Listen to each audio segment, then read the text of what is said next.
亞洲先生面試何同大戰肥媽蕉。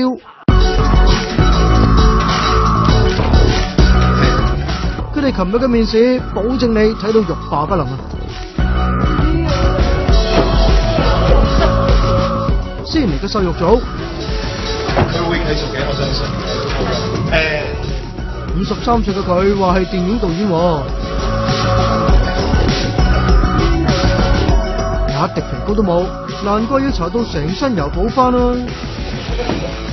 你小心跣親啊！點跣啊你？上年嚟過㗎，一樣樣㗎，做過演員喎，但點睇都唔似24歲咯。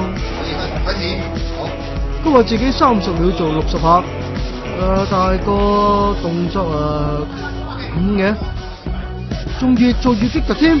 出年唔好再俾我見到你啊吓！哎呀，陰公豬咯，瘦成咁嘅。跟住就係右手邊啦，係啦。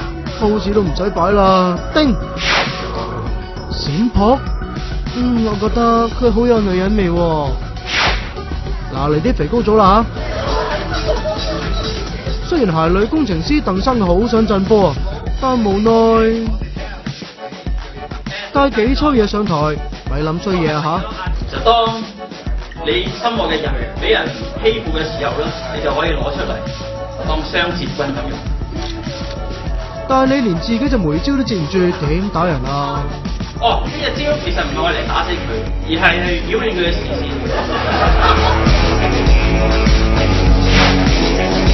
睇埋武術教練吳華星師傅先啦。個 pose 仲